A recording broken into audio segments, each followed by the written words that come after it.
Hello, and welcome to another SWTOR video guide from me, Merlin. Today we are going to walk through the key mechanics and strategy for each boss in the Explosive Conflict, or EC, operation. This video guide will not cover all mechanics, but is intended to be a quick refresher for anyone who hasn't run EC in a while, or anyone who's never run it at all. Please see my website for more detailed information on mechanics and strategy for this and all operation bosses in SWTOR. Explosive Conflict, or EC for short, is the third operation in the game's chronology. It was originally released for level 50 players and is currently a level 70 operation. EC has 4 ops boss encounters and is the only operation with less than 5 boss encounters, so it can be pretty quick to run for experienced groups. Before we talk about EC and the ops bosses, let's briefly discuss how to get to it. EC takes place on Denova, which is an instanced planet accessible on your fleet Vanguard vessel. That's the Gav Daragon for Republic players and the Zyos Shadow for Imperial players. The first boss fight in EC is Zorn Toth, the 2 giant Drooks. These guys are a bit easier now than in the past due to some changes to mechanics. Unlike in higher difficulties, it is safe to stack Zorn and Toth for higher DPS to shorten the fight, or tanks can keep them separate to practice for veteran mode where you do have to keep them separate. The bosses have some basic attacks and a few mechanics that generally trigger at each 20% interval of a boss's health. In story mode, it's recommended to DPS them evenly. At 80%, Zorn will use the Shriek ability that deals AoE damage and applies the Mental Anguish dot to anyone within 25 meters. This dot is cleansable and should be cleansed as quickly as possible to reduce damage, but isn't hugely dangerous unlike in higher difficulties.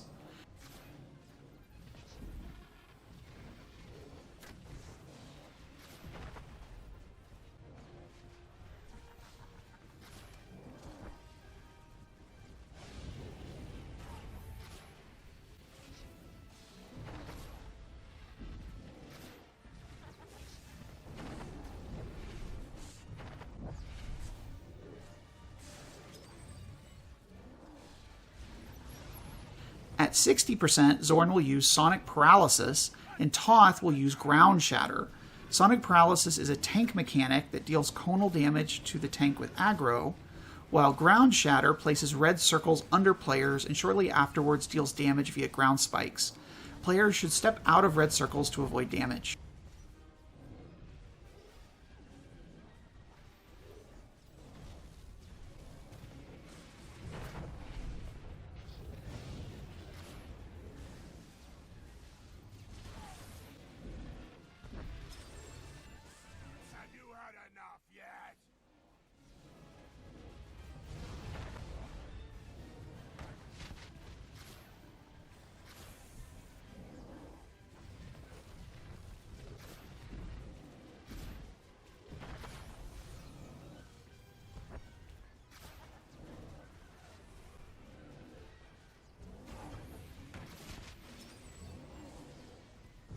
At 40%, Zorn will use Shriek again and apply the Mental Anguish dot.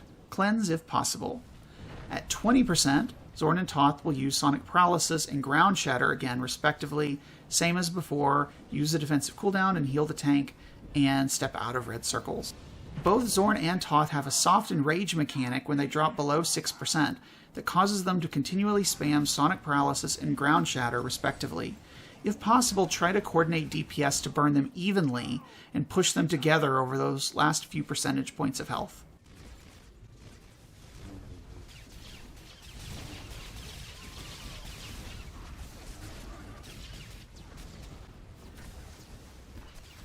After Zorn and Toth go down, their handler will jump down and attack the group.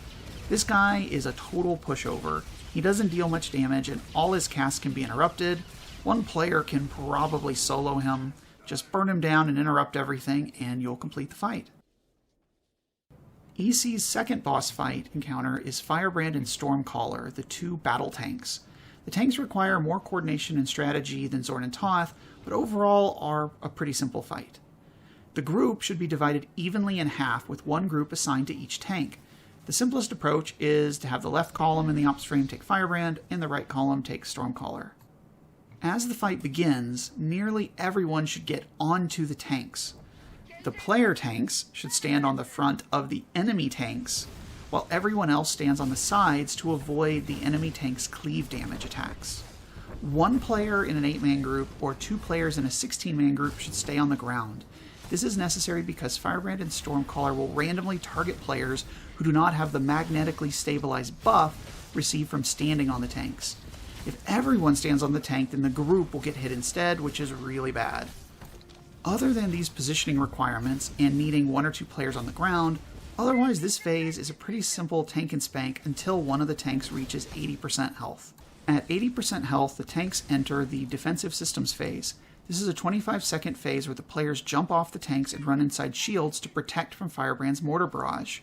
The DPS and healers should move into the shields immediately and AoE down the adds, and then just wait for the phase to end. The only player that should not go into a shield is the Stormcaller tank. They will run around outside the shields to kite the electrical disturbance lightning orbs away from the group. Make sure to stay in range of your healers, though.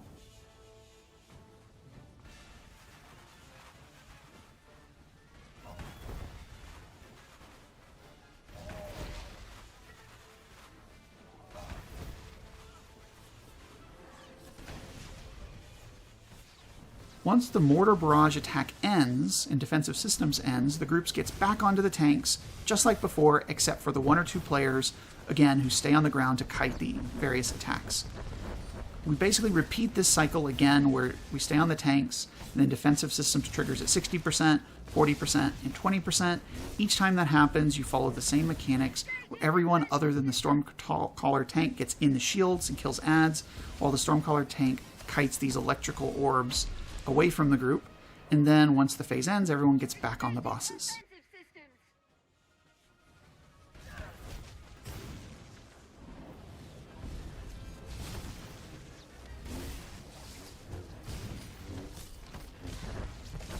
The player or players standing on the ground should generally either be healers or mobile range DPS. They will need to dodge electrical disturbances, which look like basically lightning bubbles that deal damage, and they'll also need to move out of a yellow circle that's placed on the ground periodically to mark the tank's attempt to hit you with a giant missile.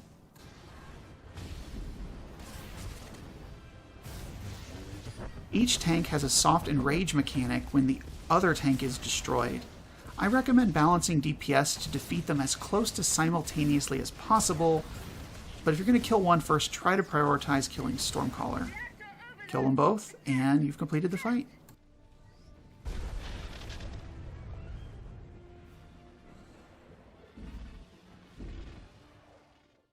EC's third boss fight is Colonel Vorgath. Colonel Vorgath waits beyond a minefield, and the encounter is almost entirely about safely passing through the minefield, so it's often referred to as the minefield boss. The minefield phase of the fight has 2 parts. The first part is 1 player, usually a tank, going up into the tower to run the minefield puzzle. They will stay up there and do puzzle mechanics to help the group move through the minefield. Everyone else will drop down and move through the puzzle. The minefield puzzle is a grid that has 4 columns and 7 rows. Each column will have 2 or 3 free green squares and 4 or 5 red squares. To pass safely through the minefield, the team will need to disarm any red squares in their path. Let's discuss the group mechanics first. When the group drops down initially, they should stay behind the sandbags until a green square is uncovered. Green squares are safe to stand in. Red squares will instantly kill any player who enters them. You cannot move diagonally between mine squares in the minefield.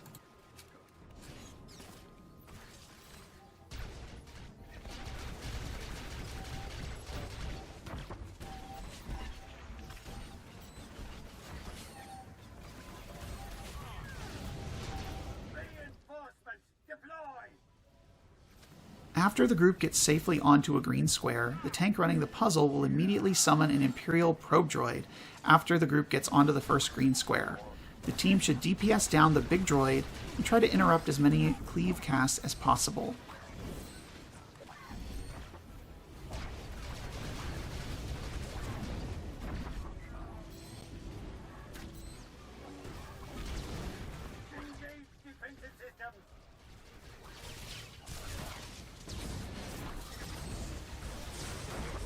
When the big droid goes down, at least 1 player will get a mine defusal kit. The player with the kit will get a buff on their character bar and an icon above their head that looks like pliers. Around the time the team destroys the probe droid and a player gets the defusal kit, the tank running the puzzle will turn the red square in front of the group yellow. Only a player with the defusal kit can enter the yellow square. Anyone else who enters it will immediately die. A player with a defusal kit should enter the yellow square and click on the mine in the middle. They will complete a short cast and disarm the mine and turn that square green and make it safe for the team to enter.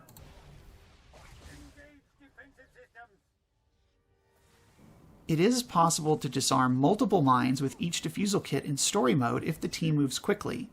After the first mine is disarmed, just wait for the tank running the puzzle to turn another square yellow and rinse and repeat.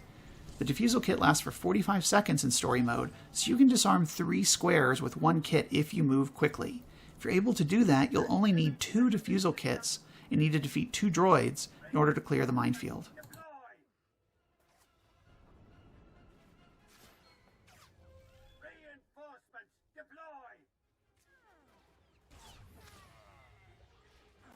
After the defusal kit expires, the puzzle runner will summon another probe droid, just rinse and repeat, kill the droid, whoever gets the kit goes into the yellow square, disarms the mine, and you keep moving until you get through the minefield.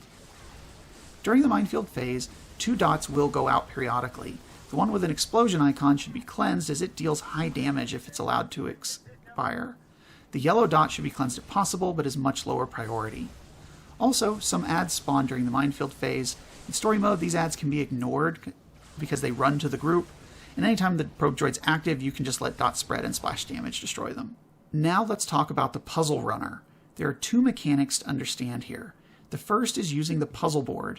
The blue circles are uncovered mines. You can click a square to uncover it as a green safe square or a red dangerous square.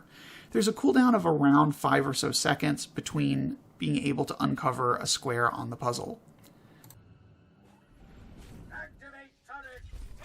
As soon as you get into the tower, uncover the bottom left square, and if it's red, move left to right on the first row until you get a green square. Your immediate priority is to get the team a safe spot to stand because eventually that entry area will fill with fire. Now let's talk about how to summon a probe droid. You click on the little button to the right of the puzzle board, which will teleport you down into the minefield as a hologram. The safest place and quickest way to summon a droid is to run to the left wall and kind of turn around left and right a little bit until you find a probe droid. Once you get close enough to it, it will decloak and be attackable by the team, and you will teleport back up into the puzzle tower and an ad will spawn. While the team is attacking the probe droid, you should kill the ad in the tower and then uncover a few mine squares ahead of the team in the column they are moving through until you have the entire column uncovered. Make sure to keep an eye on the probe droid's health, and right as it's about to die, click on the red square in front of the team. That would be above the team's current position on the puzzle. Clicking a red square will turn it yellow for a short time and make it possible for the team to disarm it with the defusal kit. After a square is disarmed, keep clicking the next red square up the team's column until you can turn it yellow. There's a short cooldown of, again, about 8, 9, 10 seconds. You can do this a 3rd time as well if the defusal kit lasts long enough.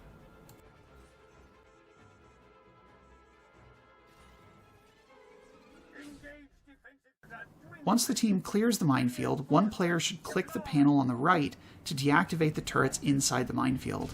Make sure to do this or the turrets will eventually enrage and kill everyone. The tower tank can now jump down and run through the green minefield path to catch up with the team. Make sure you jump off to the side and don't jump into the minefield though. Now the team needs to defeat Colonel Vorgath. He is really easy in story mode and honestly in all modes. He occasionally swaps targets, and so should be taunted back by the tank if that happens. He also has a grenade attack that places a red AoE on a player who should move out of the group to take the damage and then move back. Vorgath will also periodically summon turrets. The group can either destroy the turrets, or you can destroy 3 of them and CC the last one. If you CC a turret, then no other waves will spawn, and you just periodically re-CC it. Another option, which is really handy in higher difficulties, is to ignore the turrets and have all of your healers stack at their maximum range from the group near the exit, which is as far away from the turrets as they can go. Then the turrets will auto-aggro to the healers from heal aggro, and will be unable to attack them because they'll be out of their range. This lets you just ignore the turrets altogether until you defeat Vorgath. That's it, just burn Vorgath down, finish out any turrets that are still up, and you've completed the fight. The Kephess encounter has a lot of phases, but is honestly pretty simple in story mode and only really has one mechanic that's really dangerous. The majority of the fight is dealing with ad waves and defeating bombers in order to destroy the Battle Walker, which for most of the fight is immune to damage except when you damage it with a bomb. Once the Battle Walker is destroyed, the team will fight Kephess, who in story mode is pretty much tank and spank. The first phase of the fight has the team fighting 3 Imperial Siege Droids. The Siege Droids cast Calibrating Shot that boosts their damage, so interrupt those if possible, but otherwise just burn all 3 droids down. Please note, during this phase, and any time the Battle Walker is active, watch out for its Saturation Fire attack. This is a very large AoE attack that's noted by purple fire on the ground. It cycles around the room in a predictable pattern, basically like a wiper pattern, so watch out for it and avoid it, especially in 16-person groups where there's a lot of people that can take damage from it.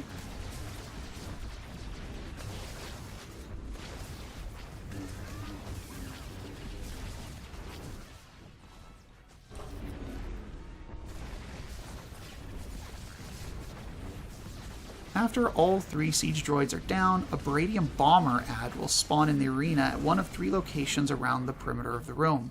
Defeat the bomber as quickly as possible, and a player will receive a Baradium Explosive Pack buff. Looks like a bomb icon both on their bar and above their head. That player should run under the Battle Walker and do a Luke Skywalker impression to rappel up and bomb the Battle Walker and make it vulnerable.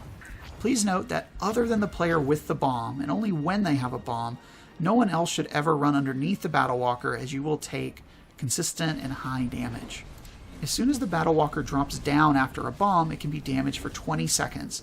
The team should attack the Walker and use all offensive cooldowns. When the Walker stands back up, the next ad phase will begin, and the Walker will become immune to damage until you can bomb it again.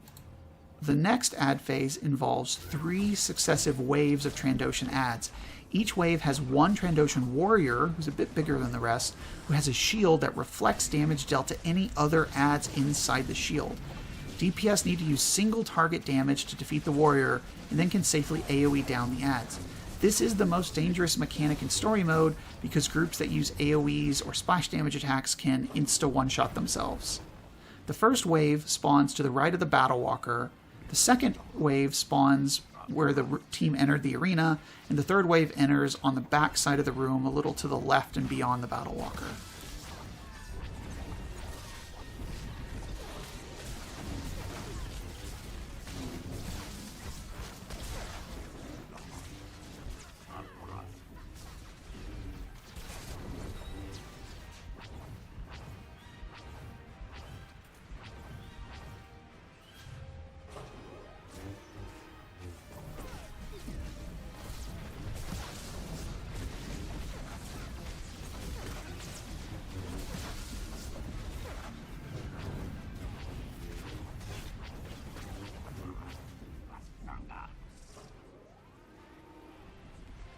After the third wave of Trandoshans is defeated, another Baradian bomber will spawn. Just like before, defeat it, and the player with the bomb runs under the Walker to rappel up and make it vulnerable again. One thing to note, that any Sage or Sorcerer players, once you see the player with the bomb beginning to rappel up, you can use your pull ability to pull the player out from under the Battle Walker, which will save them a little bit of damage. After the second burn phase on the Battle Walker, the next phase will begin. If your DPS is really high, it is possible to defeat the Battle Walker with only 2 bombs in story mode. If so, Kephess will come down early. I actually recommend avoiding this if possible and slowing your DPS once you get to around 10%, just because it makes the next phase more complicated. If it happens anyway, your tanks will need to pick up Kephess and kite him around the room, while also dealing with the mechanics from the next phase. The next ad phase involves 2 Pulsar Power Droids. The droids will alternate, where one does a huge purple AoE channeled pulse attack. Initially, the ad on your right, as you're moving away from the Walker, will be doing the attack. The goal here is to have DPS and healers stacked directly on top of the Pulsar droid that isn't emitting the purple circle, and then just attack it. Tanks should stand at least 8 meters away from that droid in order to make sure they're the ones targeted with its rail shot ranged attack. After some time, the droids will swap polarity, and the one on the left will begin emitting purple AoE and the other one will stop. At this point, the team should swap targets to move to the other droid. Healers and DPS stack on top of it, and tanks stand out. The team will follow this pattern and swap back and forth until both power pulsar droids are destroyed.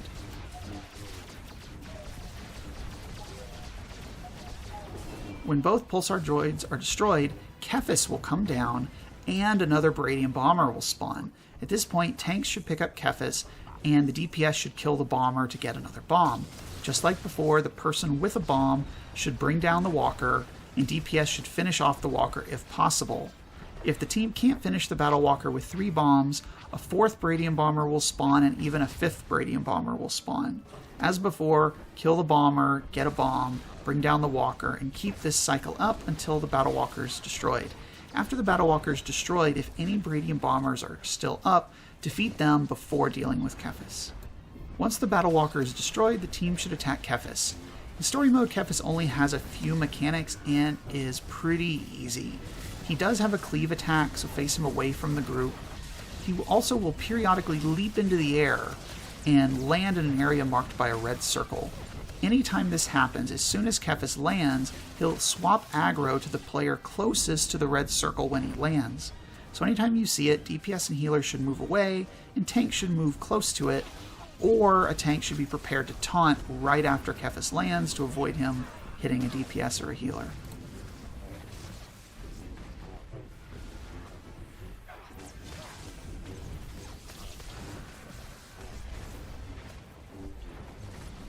When Kephess reaches 58% health, he will channel Gift of the Masters. This places a giant purple circle on the ground that deals light damage in story mode. The group should move out of the circle until it disappears and then re-engage Kephess. At this point, it is a straight tank and spank to finish him off and is really easy. Once Kephess is down, you've completed the fight. At that point, you just need to destroy 2 consoles over in the bunker to bring down the shields to successfully finish the operation. Great job!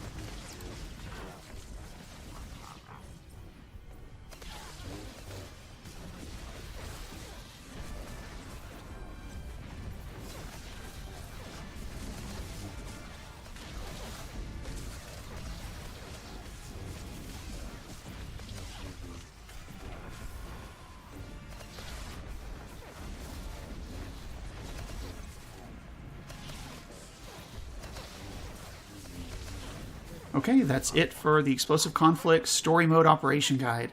I hope this was helpful for you to prepare for this operation if it's your first time running it or just your first time in a while. If you'd like to get more information or more detailed operations guide or class guide information, you can go to my website, just Google Merlin SWTOR, and that'll take care of you. Appreciate it very much. Have a good one.